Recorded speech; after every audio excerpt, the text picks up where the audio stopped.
Well, thanks to the strategy. They think you'll stay quiet. They assume you'll shrink under pressure. They believe you'll tolerate their disrespect because you always have. But there comes a time when your silence stops being a sign of humility and starts becoming a betrayal of your own worth.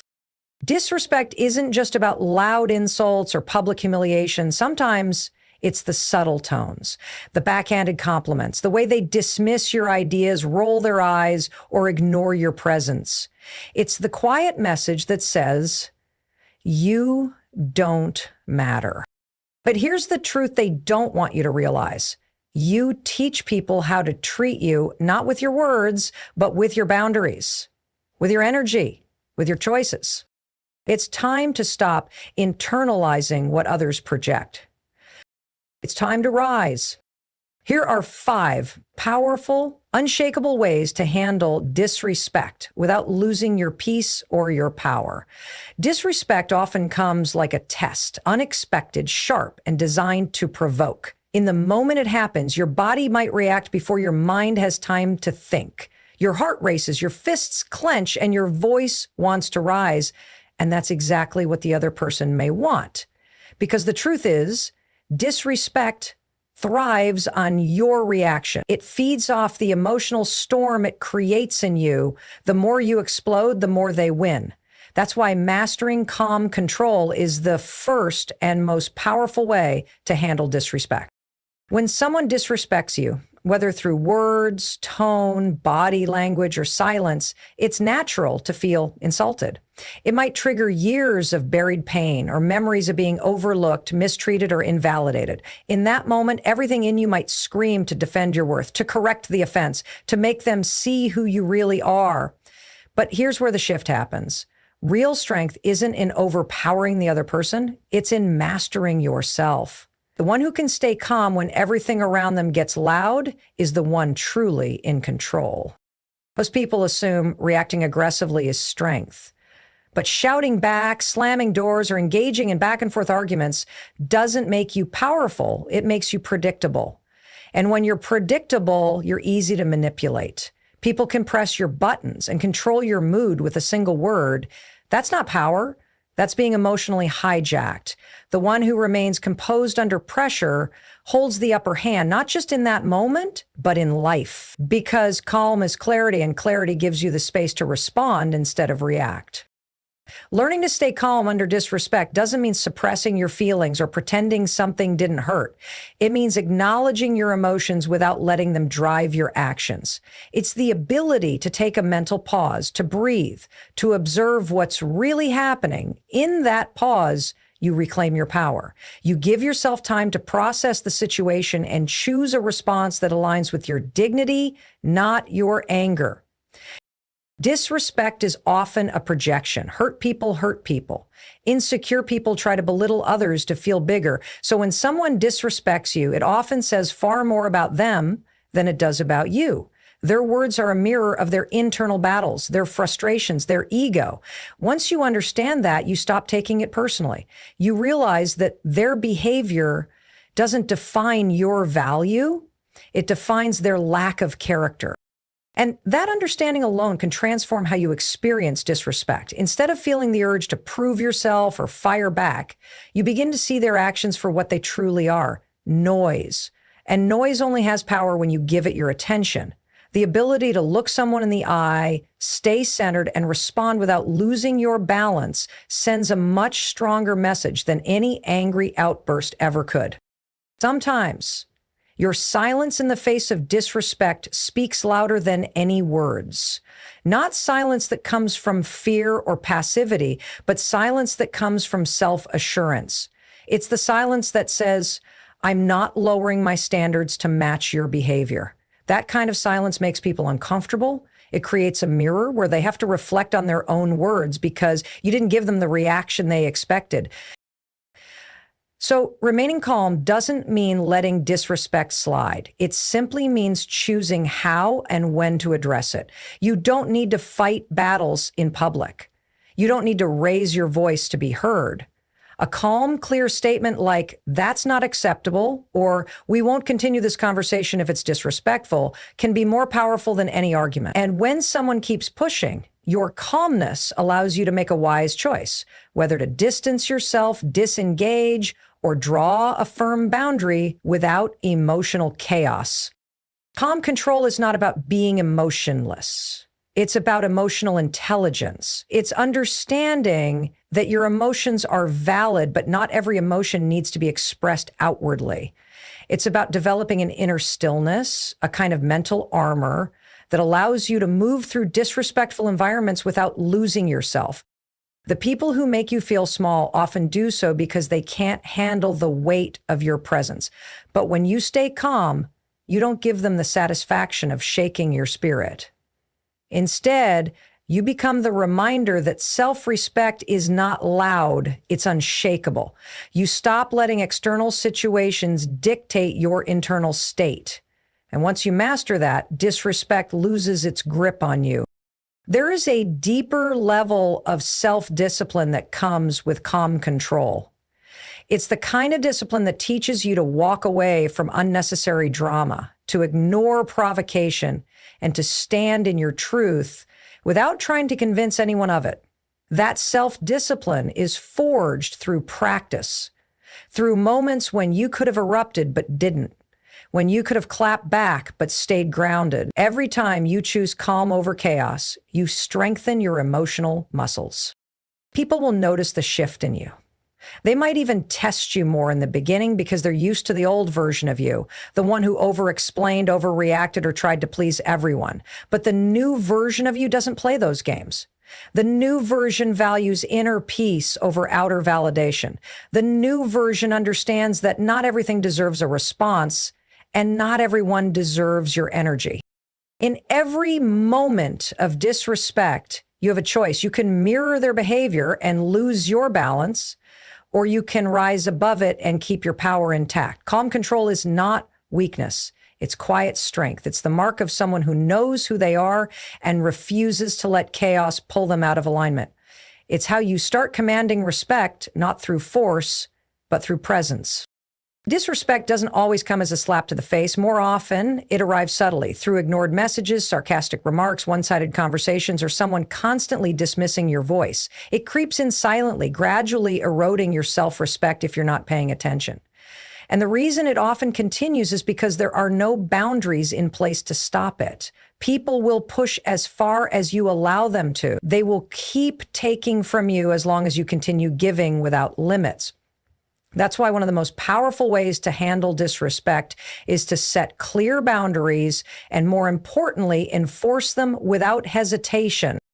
Many people believe that being kind means being available at all times, being forgiving endlessly, and letting things slide for the sake of peace. But there's a difference between kindness and being a doormat. Boundaries are not barriers to love or connection. They are a declaration of your worth. They are your way of saying, this is what I will allow, this is what I won't. Without them, you become a target for repeated disrespect, often from the same people who claim to care about you. When someone disrespects you once, it's a moment. When they do it twice and you say nothing, it starts becoming a pattern. The first time you tolerate it, you teach them it's acceptable. Whether it's someone constantly interrupting you, mocking your decisions, using guilt to control you, or only coming around when they need something, your silence and continued presence validate their behavior, and most people won't change if there's no reason to. That reason must come from you drawing a line. Setting boundaries starts with recognizing the situations where your value is being compromised. Ask yourself, where do I feel drained? Who leaves me questioning myself? What kind of comments make me shrink inside? Once you've identified the source of discomfort, the next step is to clearly and confidently express your limits. It doesn't have to be loud or dramatic. In fact, the most effective boundaries are communicated with calm certainty. You don't need to justify your limits. You don't need to write a thesis explaining why you deserve respect. A simple, direct statement like, I'm not comfortable with that, or please don't speak to me that way, is enough. But here's where many people struggle, not in setting boundaries, but in enforcing them. Anyone can say, don't do that again, but what happens when the person does it again? If you let it slide, your boundary becomes a hollow warning, and people quickly learn they don't have to take you seriously. That's why enforcement is the key. A boundary without a consequence is just a suggestion, and disrespectful people don't respond to suggestions. They respond to action. If someone repeatedly crosses the line, your job isn't to keep reminding them. Your job is to make a choice. That choice may be to limit your time with them, to walk away from the conversation, or in more serious cases, to remove them from your life altogether. You don't owe toxic people unlimited chances. Every time you reinforce a boundary, you reclaim a piece of your self-respect. And slowly, others begin to see that you're not someone who tolerates mistreatment. It's important to understand that setting boundaries might ruffle feathers. Some people will act offended, some will call you selfish, others might guilt trip you or try to convince you that you're being too sensitive. But their discomfort is not your responsibility. People who benefit from your lack of boundaries will always resist when you start building them. Let them. You're not being difficult. You're finally protecting your energy. Boundaries are not about controlling others. They're about controlling your space, your access, your mental and emotional well-being. It's about choosing who gets a front row seat in your life and who needs to be moved to the back or completely out of the room. Not everyone deserves your time, not everyone deserves your energy, and not everyone is meant to be in your inner circle. The clearer your boundaries, the clearer your life becomes. You stop entertaining meaningless drama. You stop chasing people who don't respect you. You stop compromising your values to make others comfortable. Instead, you begin to attract people who value you, who honor your standards, and who understand your worth without you having to explain it over and over again. And setting boundaries isn't just about protecting yourself from others. It's also about keeping promises to yourself. Every time you say, I won't allow this, and follow through, you build trust in yourself. You begin to feel stronger, more grounded, more in control of your life. You're no longer reacting to what happens. You're choosing what you allow. In relationships, at work, in friendships, and even with family, boundaries are essential. You don't owe unlimited access to anyone just because of a title or history. Respect must be mutual, and if it's not, space must be created. That space isn't rejection, it's realignment. It's where you rediscover your voice, your standards, your self-worth. Many people are afraid to set boundaries because they fear losing people. But the truth is, you won't lose the right people. The right people will respect your lines. They will appreciate your honesty. They will adapt because they care about keeping you in their life. And the ones who walk away, let them.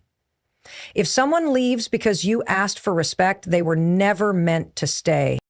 Boundaries don't push people away. They filter them. They show you who's real and who's only around for convenience. They give you clarity. They give you strength. And most importantly, they give you freedom, the freedom to be yourself without constantly shrinking to fit someone else's comfort zone.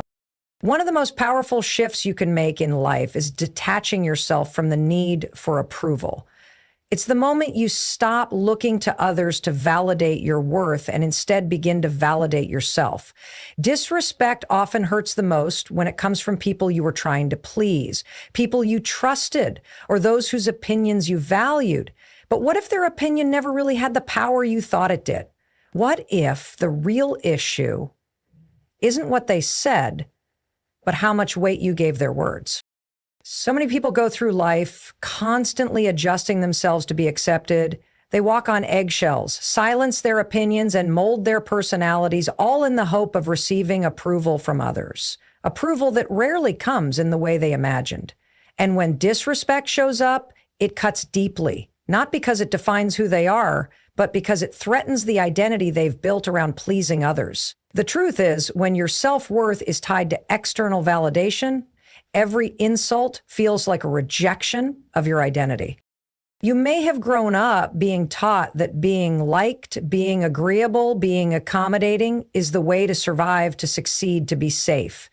Maybe the idea of disappointing someone terrifies you. Maybe being disliked feels like failure. But the cost of constantly seeking approval is that you end up betraying yourself.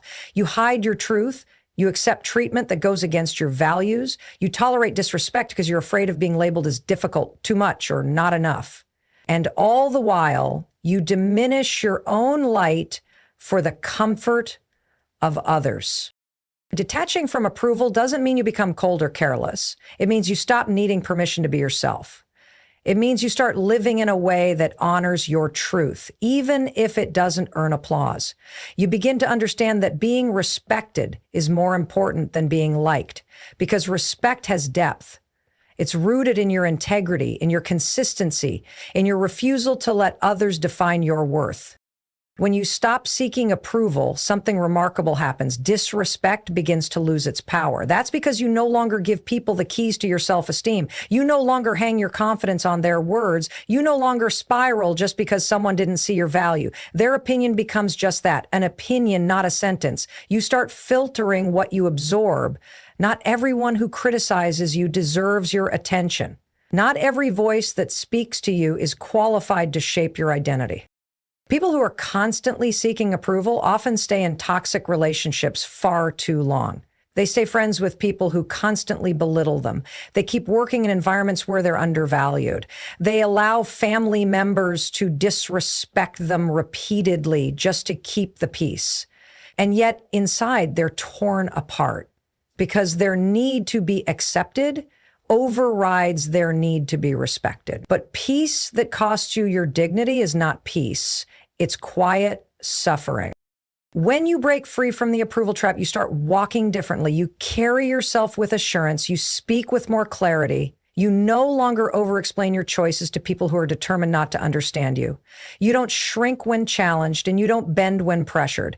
You learn to say no without guilt. You learn to say yes only when it's a full-body yes, not an obligated one. And most importantly, you realize that the right people won't need you to prove yourself. They'll see your value without you begging for it. Detaching from approval is a process. It starts with catching the moments where you hesitate to speak your truth.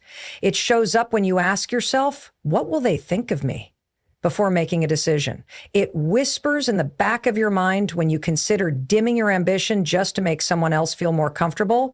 But with awareness comes the power to choose differently, to pause and say, I'm not doing this for applause. I'm doing this because it's right for me. You become more powerful when your validation comes from within. When you can look in the mirror and feel proud, not because someone approved, but because you stayed true to yourself. That kind of inner validation can't be taken away. It doesn't disappear when someone criticizes you. It doesn't crumble under pressure. It becomes your foundation. And from that foundation, you start living with intention, not reaction. Disrespect no longer destabilizes you because you've detached your identity from the hands of others. You know who you are. You know what you bring to the table. You understand that not everyone will like you. And that's not a reflection of your worth. It's a reflection of their preferences, their limitations, their projections. And when someone tries to make you feel small, your response is no longer to shrink or beg for validation. Your response is silence, distance, or redirection. You don't explain yourself to those who are committed to misunderstanding you. There is a quiet power in walking away from disrespect without needing to defend your value. There is strength in letting people think what they want while you continue building your life on your own terms. And there is peace in knowing that approval is optional, but self-respect is not.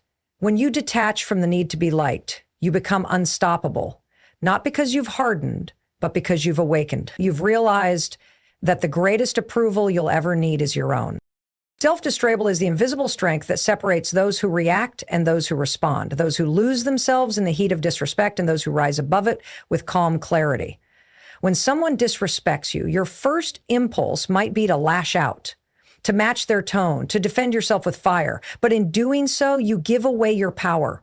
You allow someone else to dictate your emotional state. You become a puppet to their behavior, pulled by the strings of your own anger, frustration, or hurt. That's why mastering self-control is not just a virtue, it's a weapon. It's the ability to stand still in the storm without becoming the storm. Disrespect is often designed to provoke you. It's a test. Some people want to see if they can shake you, if they can pull you down to their level, if they can poke holes in your composure. And when you react emotionally, especially with anger or defensiveness, you hand them exactly what they were looking for. You validate their disrespect by showing that they can control you. But when you remain centered, when you respond with stillness instead of fury, you leave them powerless. Nothing confuses a disrespectful person more than someone who refuses to be emotionally manipulated. It's not that you don't feel the sting of their words. It's not that you're immune to disrespect. It's that you've trained yourself to pause, to breathe, to assess. You've developed the emotional discipline to ask yourself, is this worth my peace? Is this battle necessary? What outcome do I really want here? That pause is everything. In that pause, you reclaim the driver's seat. You stop being a passenger to your impulses and instead become the one guiding the situation with intention. Self-retreat also means knowing when silence is more powerful than words. Not every insult requires a response. Not every disrespectful comment deserves a reaction. Sometimes the best answer is to say nothing and let your actions, your progress, and your distance speak for themselves. Silence can be a statement, a boundary, a refusal to engage in low-level energy. It shows that you're not desperate for validation and that you're not here to fight meaningless battles. Silence, when used intentionally, can be louder than any comeback. But self-discipline isn't only about silence. It's also about measured words and calm tone when you do choose to speak. It's choosing to express yourself with clarity and composure, even when you're boiling inside. That takes strength. It takes discipline to say, I'm not okay with that, instead of shouting. It takes maturity to walk away rather than escalating. And that kind of control earns respect, not just from others, but from yourself. You begin to trust your ability to handle pressure, to navigate confrontation, and to protect your peace. Practicing self-control doesn't mean bottling up emotions. It means processing them in a way that doesn't cause you to lose yourself. You can feel anger without becoming rageful. You can feel hurt without becoming bitter. You can feel disappointment without becoming cynical. That's emotional intelligence, the ability to feel deeply while responding wisely. And when you develop that level of control, people notice. They see that you don't flinch easily, that you don't crumble under disrespect, and that you maintain your dignity even when challenged. In many ways, your self-control sets the tone for how others treat you. If they know you're quick to explode, some will enjoy pressing those buttons. If they know you can be baited, they'll use that to shift focus from their actions to your reaction. But when they see you remain composed, they either back down or expose themselves through their own lack of control. Either way, you win by refusing to be dragged into emotional chaos. You stay rooted in your power. But you're also quiet confidence that develops through self-control. You no longer need to prove yourself in the heat of the moment. You don't need to fight every attack. You trust that your worth doesn't waver based on someone's opinion or tone. You become more focused on your peace than their provocation. And in doing so, you protect your energy, your reputation, and your focus. Because the more you let people pull you into drama, the more distracted you become from your purpose. Self-detratal keeps you on path. It's not always easy. There will be times when you want to snap, when your pride screams for retaliation, when your ego urges you to fire back. But that's the moment to rise. That's the test.